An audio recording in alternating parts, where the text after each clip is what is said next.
Medical সায়েন্সে aortic aneurysm এক নীরব ঘাতকের নাম। মহাধমনীর এই বিপজ্জনক স্ফীতি যখন প্রায় ফেটে যাওয়ার উপক্রম হয়, তখন প্রতিটি মুহূর্ত মৃত্যুর পরোয়ানা নিয়ে আসে। রোগীকে বাঁচানোর শেষ চেষ্টা হিসাবে শল্য চিকিৎসকেরা ওপেন হার্ট সার্জারি কিংবা এন্ডোভাস্কুলার অ্যানিউরিজম রিপেয়ারের প্রস্তুতি নেন। রোগীকে সম্পূর্ণ অজ্ঞান করে কৃত্রিম হার্ট লং মেশিনে সাহায্যে রক্ত সঞ্চালন সচল রাখা হয়, আর বুক চিরে সেই স্ফীতি ধমনী কেটে সেখানে কৃত্রিম গ্রাফট বসিয়ে দেওয়া হয়। বিজ্ঞান যেখানে সবটুকু প্রযুক্তি ঢেলে দেয়, মানুষের প্রাণ সেখানে ঝুলতে থাকে এক সুতোর ব্যবধানে। সাদা ধবধবে হাসপাতালের বেডে নিথর হয়ে শুয়ে আছে আরভান। আর কিছুক্ষণের মধ্যেই তাকে অ্যানেস্থেসিয়া দিয়ে অপারেশন থিয়েটারে নিয়ে যাওয়া হবে। ফারহান দরজার পাশের দেওয়ালে পিঠ ঠেকিয়ে এক দৃষ্টিতে তাকিয়ে আছে আরভানের শান্ত মুখের দিকে। এই সেই মানুষ যে কোনোদিন কারোর সামনে মাথা নোয়ায়নি, যার ইস্পাত কঠিন ব্যক্তিত্বের কাছে সকল ব্যবসায়ীদের ষড়যন্ত্র ধুলোয় মিশে গেছে। মানুষের জীবনটা আসলেই বড় অদ্ভুত, যে মানুষটা পুরো পৃথিবীর সাথে লড়াই করার ক্ষমতা রাখে, আজ সে নিজেই নিজের শরীরের ভেতরকার এক অদৃশ্য শক্তির কাছে কতটা অসহায়। নিয়তির এই বাস্তবতার সামনে মানুষ কতটা নগণ্য। আয়াত আরভানের হাতটা নিজের দুই হাতের মুঠোয় শক্ত করে ধরে ফুঁপিয়ে কাঁদছে। আরভান ঠোঁটের কোণে মৃদু হাসি ফুটিয়ে বলল, কাঁদছো কেন বোকা? এই যে দেখো, তোমার আর আমাদের লিটিল ওয়ানের জন্য। আরভান চৌধুরী এখন অপারেশন থিয়েটারে ঢুকছে। Can you imagine? আয়াতের কান্নার বেগ আরো বাড়ল। আরভান ওকে হালকা টানে নিজের বুকের সাথে চেপে ধরতেই আয়াত হেঁচকি তুলতে শুরু করলো। আয়াতের কান্নায় তার পুরো শরীর কাঁপছে। সে আরভানের বুকে মুখ রেখেই রুদ্ধ কণ্ঠে বলল, আমি আপনাকে এর চেয়েও একদিন হাসপাতাল থেকে বের হতে দেখেছি, আর কিন্তু তখনও বুঝিনি আপনার ভেতরে এত বড় একটা ক্ষত বয়ে বেড়াচ্ছেন। সেদিন আপনার হাত কাটা দেখে আমি ভেবেছিলাম লোকটা বোধহয় এমনই বেপরোয়া। আমি কেন বুঝতে পারলাম না আরভান? কেন আমি আপনার চোখের আড়ালে থাকা সেই অসহ্য যন্ত্রণাটা অনুভব করতে পারলাম না? আরভান আয়াতের মাথায় হাত বুলিয়ে শান্ত স্বরে বলল, কারণ আমি চাইনি তুমি জানো। আমি চেয়েছিলাম আমার সবটুকু অন্ধকার আমি নিজেই বয়ে বেড়াই, যাতে করে তোমার আকাশটা সবসময় পরিষ্কার থাকে। কিন্তু আজ পরিস্থিতি ভিন্ন আয়াত। আজ আমি লড়াই করছি কেবল তোমার জন্য। আয়াত চোখ মুছে আরভানের চোখের দিকে তাকালো। আরভানের চোখ দুটো আজ বড্ড গভীর দেখাচ্ছে। সে আয়াতের চিবুকটা ছুঁয়ে ফিসফিস করে বলল, আয়াত, যদি কোনো কারণে আমি আর ফিরে না আসি, আমাকে কখনো ভুলে যাবে না। তুমি শুধু আমার হয়েই থেকো। আমার অস্তিত্বটুকুকে নিজের মাঝে বাঁচিয়ে রেখো। আপনি দয়া করে এভাবে বলবেন না। আয়াত আরভানের মুখটা চেপে ধরে বলল, আপনি ছাড়া আমি এক মুহূর্তও থাকবো না। আপনিই তো বলেছিলেন শুধু তুমি আমার হয়েই থেকো আয়াত। আমার পুরো পৃথিবীর মানুষের সাথে লড়ে যাব। তাহলে এখন কেন আমার জন্য মৃত্যুর সাথে লড়তে পারবেন না? কেন মৃত্যুর কথা বলছেন? আপনি তো আমার সাথে সারা জীবন থাকার কথা বলেছিলেন। বলেছিলেন বৃদ্ধ হবেন, একটা সুন্দর পরিবার দেবেন। আরভান একটা দীর্ঘশ্বাস ফেলে আয়াতের হাতটা নিজের ঠোঁটের কাছে নিয়ে চুমু খেলো। তুমি বড্ড বোকা আয়াত। মানুষ মানুষের সাথে লড়তে জানে, কিন্তু অবধারিত মৃত্যুর সাথে নয়। সেখানে আমরা বড়ই অসহায়। আয়াত আর কিছুই বলল না। এক অদ্ভুত নীরবতা ঘরটাকে গ্রাস করলো। সে কিছুক্ষণ চুপ করে আরভানের বুকের স্পন্দন শুনল। তারপর আচমকা মুখ তুলে অদ্ভুত এক আবদার নিয়ে বলল, আপনার বুকের বাম পাশটা তো আমার জায়গা, তাই না? অপারেশন করার সময় ওটা কাটা হলে আমাকে সেখান থেকে বের করে দেবেন না তো? আয়াত এমন অদ্ভুত বোকা কথায় আরভান হেসে ফেলল। আয়াতের চিবুক ছুঁয়ে বলল, তোমার জায়গা কখনো বুকের বাম পাশে ছিল না আয়াত। তুমি ছিলে আমার হৃদয়ের ডান পাশে, যা পুরোটা ফাঁকা হয়েছিল। তুমি আসার পর সেই শূন্য স্থানটা পূর্ণ হয়েছে। আয়াতের কান্না ভেজা চোখ জোড়া মুহূর্তেই কুঁচকে গেল। সে অভিমানী গলায় বলল, ভালোবাসলে হৃদয়ের টানে মানুষকে বাম পাশে রাখতে হয়। আপনি জানেন না? আমি আর ডান পাশে থাকতে রাজি নই। অপারেশনের পর আমায় বাম পাশে ট্রান্সফার করবেন কিন্তু। আরবান হো হো করে হেসে উঠল। এই করুণ মুহূর্তেও আয়াতের এমন পাগলামি, এই নিষ্পাপ আবদারে তার সমস্ত ভয় যেন কর্পূরের মতো উড়ে গেল। সে আয়াতের কপালে গভীর একটা চুম্বন এঁকে দিয়ে ফিসফিস করে বলল, আমাকে একটু জড়িয়ে ধরো আয়াত, একটু শক্ত করে। আয়াত আর দেরি করল না, আরভানের বুকে নিজের সর্বস্ব শক্তি দিয়ে জড়িয়ে ধরল, যেন এই আলিঙ্গন দিয়েই সে আরভানকে নিজের কাছে রেখে দিবে, না হলে তার আরভান কোথাও হারিয়ে যাবে। ঠিক তখনই হন্তদন্ত হয়ে করিডোর দিয়ে এলিনা চৌধুরী ছুটে এলেন। এতগুলো বছর ছেলেকে এই অপারেশনের কথা কতবার বলেছেন, কিন্তু আরভান কান দেয়নি, এমনকি তার সাথে সকল প্রকার যোগাযোগ বন্ধ করে দিয়েছিল। আজ যে সে নিজের ইচ্ছায় এই মুহূর্তে মৃত্যুর মুখে লড়াই করতে রাজি হয়েছে, তা কেবলই আয়াতের ভালোবাসার জোরে। এলিনা তা ভালো করেই জানেন। একজন মায়ের মন খুশিতে আর আশঙ্কায় ভরে উঠল। তার চোখ দিয়ে অনর্গল পানি পড়ছে। আরশাদ চৌধুরী এই মুহূর্তে উপস্থিত থাকতে পারলেন না। বিজনেস ডিলের প্রয়োজনে তাকে 1 মাসের জন্য অস্ট্রেলিয়ার বাহিরে থাকতে হচ্ছে। হয়তো আরভান এর জন্যই এই সময়টা বেছে নিয়েছিল, কারণ জানলে সে এই অপারেশনটা এত সহজে বোধহয় হতে দিত না। আরভান তার মাকে দেখে মুচকি হাসল। এলিনার চোখের পানি বাঁধ মানছে না। এত বছর মায়ের সাথে ঠিক মতো কথা না বলা সেই কঠোর আরভান আজ অদ্ভুতভাবে নিজের একটি হাত বাড়িয়ে দিল মায়ের দিকে, তাকে কাছে ডাকলো। ছোটবেলায় মা যেমন করতেন ঠিক সেভাবেই আজ আরভান তার মায়ের হাতটা নিজের হৃদয়ের ওপরে রাখল। এলিনা চৌধুরী সবসময় এভাবেই তার ছেলের হৃদস্পন্দন শুনতেন।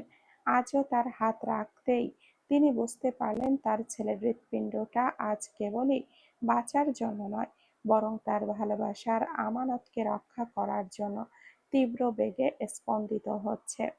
তবে আরভানের কথার ধরন আজ বড্ড সহজ, বড্ড স্বাভাবিক। তার মতো একরোখা আর কঠোর একজন পুরুষ যে এভাবে কথা বলতে পারে, তা যেন এলিনা চৌধুরীর ভাবনার অতীত ছিল। আরভান গলা পরিষ্কার করে মৃদু স্বরে বলল, যদি কোনো কারণে ফিরে না আসি, তবে এ যাবৎকাল আপনার সাথে যত খারাপ ব্যবহার করেছি তা ভুলে গিয়ে আমায় মাফ করে দেবেন। এলিনা চৌধুরী ছেলের মুখে এমন কথা শুনে আতঙ্কে শিউরে উঠলেন। তিনি আরভানের মুখটা নিজের 2 হাতের আঁচলায় চেপে ধরে আকুল হয়ে বললেন, এসব কথা মুখেও এনো না আরভান। তুমি কখনো ভুল করনি বাবা, তুমি সবসময় সঠিক ছিলে। তুমি তো আহ, ভুল তো আমিই করেছিলাম, এমনকি একটা বিশাল অন্যায় করে তোমার কাছে সত্য লুকিয়েও মিথ্যা বলেছি। সেই সব কিছুর জন্য তুমি আমায় ক্ষমা করো। আরভান মায়ের আকুলতার দিকে তাকিয়ে এক চিলতে ম্লান হাসল। অত্যন্ত শান্ত গলায় বলল, অপরাধ করলে তো শাস্তি পেতেই হয় মা, ওটার জন্য আসলে কোনো মাফ হয় না। ঠিক তখনই আরভানকে অপারেশন থিয়েটারে নেওয়ার জন্য হাসপাতালের কর্মীরা প্রবেশ করলো। ট্রলিটা যখন আরভানের বেডের পাশে এসে দাঁড়ালো, আর তখন চারপাশের বাতাস যেন ভারী হয়ে উঠল। অনেক কষ্টে এক বুক যন্ত্রণা নিয়ে আরভানের শক্ত মুঠো থেকে আয়াতের হাতটা ছাড়িয়ে নেওয়া হলো। আয়াত যেন নিজের প্রাণটাকেই হারিয়ে ফেলছে। তবে ট্রলিতে ওঠার আগে আরভান খুব নিচু স্বরে আয়াতের কানের কাছে ফিসফিস করে বলে গেল, সময় মতো খাবার খেয়ে নিও, আর এত কান্নাকাটি করো না, নিজের যত্ন নাও, পেটে যে আছে তার কথাটাও তো ভাবতে হবে। আপনার আদুরে বাচ্চা আপনার কাছেই ফিরে আসবে মিসেস। কিন্তু আয়াতের কানে তখন কোনো কথাই ঢুকছিল না। সে শুধু ঝাপসা চোখে আরভানের চলে যাওয়া দেখছিল। ওইদিকে এলিনা চৌধুরী এক জায়গায় স্তম্ভিত হয়ে দাঁড়িয়ে রইলেন। আরভানের শেষ কথাগুলো তার মাথায় অনবরত বাজছিল। এতগুলো বছর পর এই প্রথমবার তার ছেলে তাকে মম বলে ডেকেছে। এই একটা শব্দ শোনার জন্য তার মাতৃহৃদয় কতটা চাতক পাখির মতো তৃষ্ণার্ত ছিল তা শুধু তিনিই জানেন। অপারেশন থিয়েটারের বাহিরের করিডোরে এক অস্থির নীরবতা। ফারহান পকেটে হাত দিয়ে পায়চারি করছিল। ঠিক তখনই তার ফোনে একটা অচেনা নাম্বার থেকে কল এলো। এই সংকটময় মুহূর্তে কে ফোন করতে পারে তা সে প্রথমে কিছুতেই আন্দাজ করতে পারল না। কিছুটা দ্বিধা নিয়ে কলটা রিসিভ করতেই ওপাশ থেকে একটি মিষ্টি মেয়ের কণ্ঠ ভেসে এলো। ভাইয়াকে কি অপারেশন থিয়েটারে নেওয়া হয়েছে? ফারহানের ঠোঁটের কোণে এক চিলতে ক্লান্ত হাসি ফুটে উঠল। শাহজাদির কণ্ঠ চিনতে তার এক মুহূর্তও সময় লাগেনি। সে নরম সুরেই বলল, হুম, এইমাত্র নেওয়া হয়েছে। আচ্ছা, ভাইয়ার অপারেশন শেষ হলে আমায় একটু জানিয়ে দিবেন। দাদাজান ওনাকে নিয়ে অনেক দুশ্চিন্তা করছেন। ওপাশের কণ্ঠে একরাশ উদ্বেগ। আচ্ছা, জানাবো। ফারহান একটু থামল। তার মনে এক তীব্র কৌতূহল জেগে উঠল। সে গলা খাকারি দিয়ে জিজ্ঞেস করল, তা আমার নাম্বারটা কোথায় পেলেন আপনি? দাদাজান দিয়েছেন। মেয়েটি সংক্ষেপে উত্তর দিল, ও আচ্ছা, তা আপনার বাবার কি খবর এখন? ফারহান একটু বাড়িয়েই জিজ্ঞেস করলো।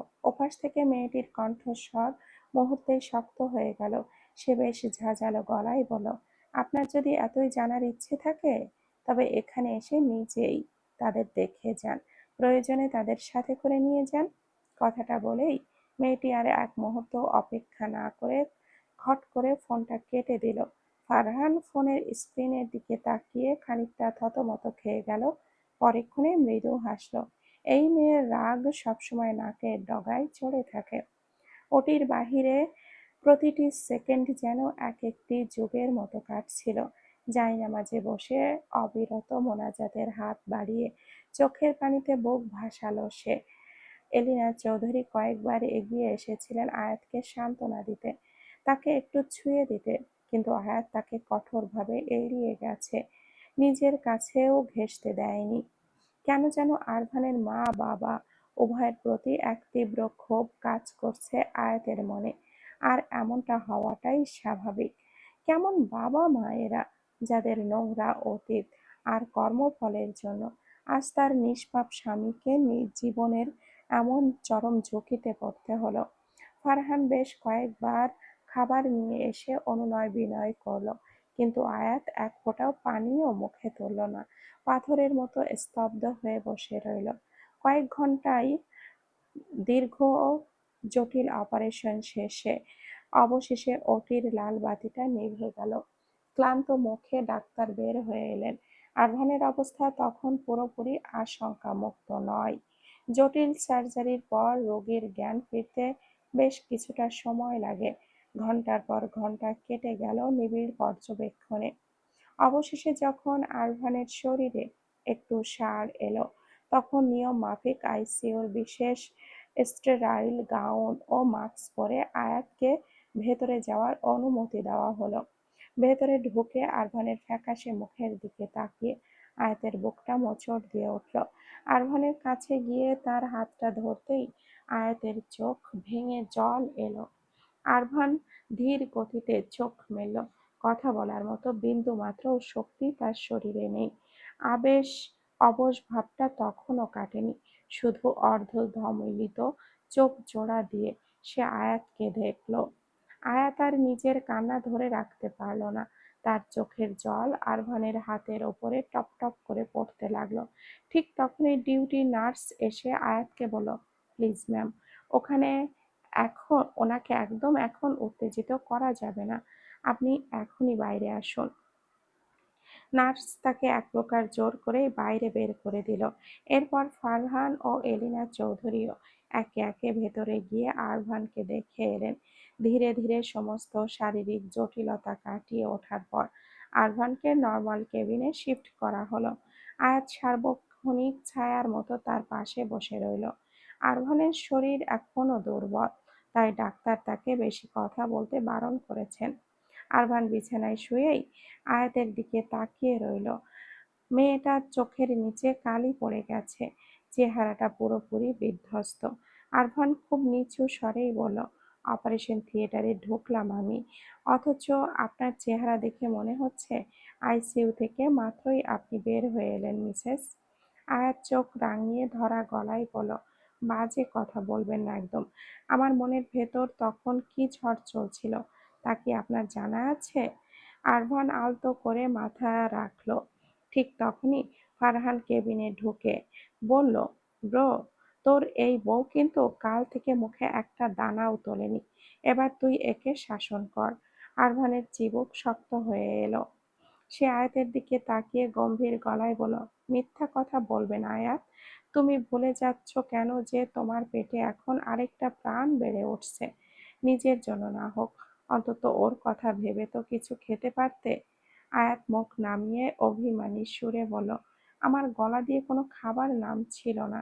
আরভান একটা দীর্ঘশ্বাস ফেলল। এই মেয়েকে কিছু বলা আর নিজের মাথায় কুড়াল মারা একদম সমান। এর পরের দিনগুলো বেশ দ্রুতই কাটলো। এলিনা চৌধুরীর সাথে আরভান কিছুটা স্বাভাবিকভাবেই কথা বলল, যা সেই মায়ের হৃদয়ে শান্তি এনে দিল। কয়েকদিন পর হাসপাতাল থেকে ডিসচার্জ নিয়ে আরভানকে বাড়িতে আনা হলো। বাড়িতে আসার পর আরভানের সবটুকু সেবা যত্ন আয়াত নিজেই করলো। আর আরভানের দিনলিপির প্রধান রুটিন হয়ে উঠে দাঁড়ালো এক মনে নিজের স্ত্রীর দিকে তাকিয়ে থাকা।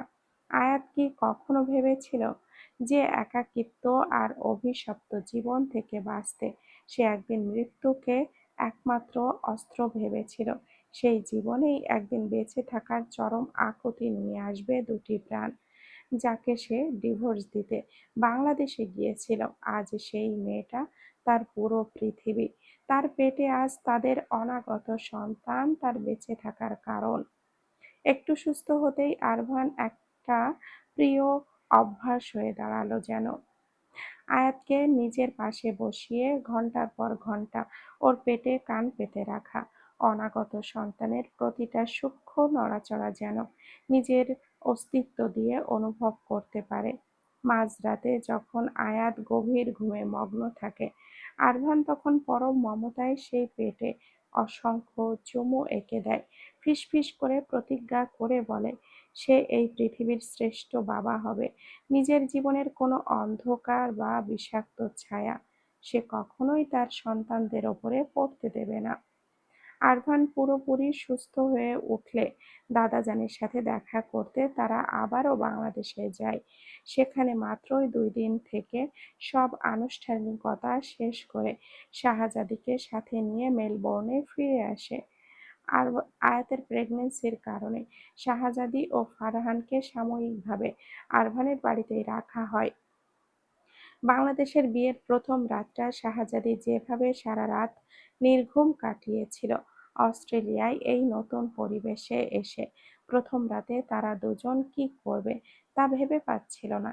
ঘরের মাঝে এক অদ্ভুত অস্বস্তি। ফারহান ঘরে ঢুকলেও বেশিক্ষণ থাকলো না। এক বুক অস্বস্তি নিয়ে সে দ্রুতই রুম থেকে বের হয়ে চলে গেল। শাহজাদি একটা স্বস্তির নিঃশ্বাস ফেলে বিছানায় গা এলিয়ে দিল। গভীর রাতে ঘুমের ঘোরে সে টের পেল কেউ অত্যন্ত সযত্নে তার গায়ের ওপরে কাঁথা টেনে দিচ্ছে। চোখ না খুলেই সে বুঝলো এটা ফারহান। কাঁথাটা দিয়ে ফারহান আবারও নিঃশব্দে ঘর থেকে বেরিয়ে গেল। অন্ধকারেই শাহজাদির ঠোঁটের কোণে এক চিলতে মায়াবী হাসি ভেসে উঠল। আসার আগে আয়াত তাকে ফারহানের ব্যাপারে অনেক কথা বলেছিল। ছেলেটা যে বাইরে যতটা উদাসীন, ভেতরে ততটাই কেয়ারিং আর নরম মনের, সেটা শাহজাদি এখন একটু একটু করে বুঝতে পারছে। এখন তার মনে হচ্ছে মানুষটা খুব একটা খারাপ না, এর সাথে অনায়াসে একটা সংসার করাই যায়। তার এই ভাবনার মাঝেই ফারহান ঘরে ফিরে এলো। সে লাইটটা অফ করে দিয়ে বিছানার অন্য পাশে এসে শুয়ে পড়ল। শাহজাদির বুকের ভেতরটা কেমন যেন ধক করে উঠল। একটা অদ্ভুত হাঁসফাঁস অনুভূতি হতেই তার হৃদয়ে। ফারহান পাশে তার এমন অস্বস্তিকর উপস্থিতি টের পেয়ে অন্ধকার চোখেই শান্ত সুরে জিজ্ঞেস করল, আপনি ঘুমাননি? শাহজাদি একটু চুপ থেকে বলল, না। ফারহান ছাদের দিকে তাকিয়ে মৃদু হেসে বলল, আপনার কি মনে হয় আমার সাথে আদৌ সংসার করবেন, নাকি সম্পর্কটা এভাবেই? তার কথা শেষ হওয়ার আগে শাহজাদি শটান উত্তর দিল, বিয়ে যখন করেছি তখন সংসার কেন করব না? ফারহান আর কিছুই বলল না। অন্ধকারের বুকে তার ঠোঁটের কোণে একটা মুচকি হাসি ফুটে উঠল। সে ওপাশ ফিরে নিশ্চিন্তে চোখ বুজল। দেখতে দেখতে কয়েকটা মাস এভাবেই শান্তিতে আর টিকটাক ভাবে কেটে গেল। কিন্তু নিয়তির খেলা তো অন্যরকম ছিল। যখন সবকিছু মাত্রই গুছিয়ে আসছিল, ঠিক তখনই ঘটল সেই ভয়ানক অঘটনটা।